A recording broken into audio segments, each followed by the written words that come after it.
Hello friends, welcome to Manoji vlog. இந்த விலாகில் என்ன பார்க்க போகிறோன்னா, இந்த ஆட்டுக்குட்டியோட சேட்டைகள் பற்றி தாங்க பார்க்க போகிறோம். இது பாருங்கள், ஒரே ஒரு குட்டி தான் இந்த ஆடு போட்டுச்சு. இது ரெண்டாவது ஈத்து. இது முதல் ஈத்து 2 குட்டி போட்டிருந்துச்சுங்க. அது ரெண்டுமே கிடா குட்டி. இது பொட்டைக்குட்டி, மூட்டுக்குட்டின்னு சொல்லுவாங்க. ஒரே குட்டி தான். இது ரொம்பவே சேட்டைங்க. ஒரே குட்டிங்கிறதால ரொம்ப சேட்டையாக போச்சு. பாருங்கள், அவங்க அம்மாவை படுக்கிறக்கே விடாது. அது இந்த மாதிரி விளையாடும்போது பார்க்குறக்கே நம்மளுக்கே ரொம்ப ஆசையாக இருக்குங்க. பார்த்துட்டே இருக்கலாம் போலயே இருக்குது. பாருங்களேன், எப்படி அழகாக மேலே ஏறி ஏறி விளையாண்டுருக்குன்னு. அதான் பாருங்க, அதுவும் கம்முனே அவங்க அம்மாவும் படுத்துகிட்டே இருக்குது. அது எவ்வளோ மேலேறி மிதித்தாலும் பரவாயில்ல, அதுவும் அதை படுத்துகிட்டே ரசிக்குது. இது பார்க்கும்போதே ரொம்பவே அழகாக இருந்துச்சு.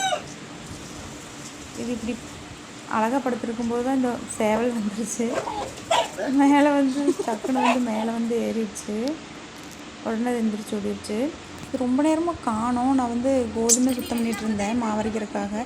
என்னடா காணோன்னு பார்க்குறேன், டக்குன்னு வீட்டுக்குள்ளே ஒடியாந்துருச்சு. நல்லா பழகிருச்சு. ஆனால் காணுமே, என்ன சத்தத்தையே காணோன்னு பார்க்குறேன். சிலிண்டர் சந்தில் போய் படுத்துருக்குங்க, அடுப்பு கீழே. அதுக்கப்புறம் பார்த்து வா இந்தல வா அப்படின்னு சொல்லி கூப்பிட்டு வந்தேன். பின்னாடி வந்துருச்சு பாருங்கள். வெளியில் மட்டும் போகாது. வெளியில் போன்னு சொன்னால் என் கூடவே வரும். நான் போகிறேன் வா அப்படின்னா வரும். ஆனால் கதவு வரைக்கும் போயிட்டு பின்னாலே திரும்பி வந்துடும். மறுபடியும் வீட்டுக்குள்ளேயே தான் வந்துடும். இது வர்றது மட்டும் இல்லைங்க, ரொம்ப சேட்டை. எல்லாத்தையும் இழுத்து வைக்கிறதுக்கு பார்க்குது பாருங்கள். எந்த மூட்டையாக இருந்தாலும் அப்படியே ஓடி ஆர்வமாக பார்க்குது. அப்படியே வெளியில் போ அப்படின்னு சொன்னோம்னா போகும். அப்புறம் திரும்பி பின்னாலே வந்துடும். நான் அந்த கோதுமையை சுத்தம் பண்ணுறக்கே விடல. சரி அப்பாடா நீ என்ன தான் பண்ணுதுன்னு பார்க்கலான்ட்டு போய் உட்காந்தேன். அப்பவும் விடலை. மேலே மடிமேலே வந்து ஏறி நல்லா மடிமேலே ஏறி உட்காந்து பழகிடுச்சு. கீழே போய் படுத்துக்க வேண்டியதானே. பாருங்கள், இது மடிமேலே ஏறி கொஞ்ச நேரம் உட்காரும். இது அதுக்கு கொஞ்சம் கரெக்டாக அமையல. இல்லைன்னா நம்ம உட்காந்தோன்னா நல்லா மடிமேலே ஏறி உட்காந்துப்போம். நான் கொஞ்சம் சாய்வை உட்காந்து அதனால் உட்கார முடியல. அப்பவும் பாருங்கள் எப்படி தான் ட்ரை பண்ணுதுன்னு பாருங்களேன்.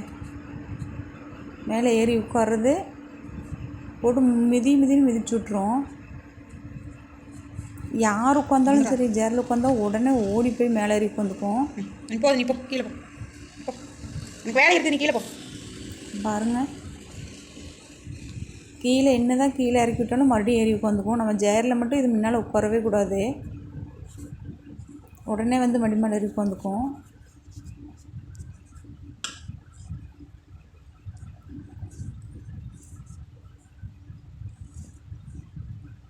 கொஞ்ச நேரம் அதுவும் திரும்பி பார்த்துச்சு. அதுக்கு எசவாக வரல, கீழே இறங்கிருச்சு. அப்புறம் மறுபடியும் ஏறிடுச்சு.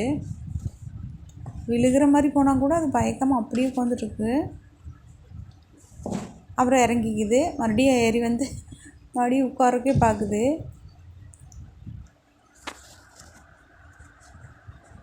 பாருங்கள், எப்படி தான் போட்டு மிதிக்குதுன்னு.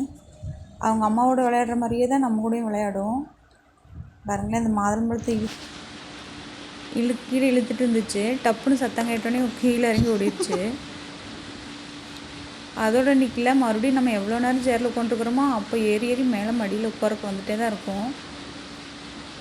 பாருங்களேன், கீழே சரிஞ்சு விழுந்துருமோன்னு பயம் இருக்குது. இருந்தாலும் மறுபடியும் ஏறி உட்காருது. இதே மாதிரி தாங்க டெய்லி ஒவ்வொரு நாளும் ஒவ்வொரு சேட்டை செஞ்சுட்டே இருக்கும். இந்த வீடியோ உங்களுக்கு பிடிச்சிருந்துச்சுன்னா லைக், ஷேர், கமெண்ட் பண்ணி சப்ஸ்கிரைப் பண்ணிடுங்க மறக்காமல். Thank you friends.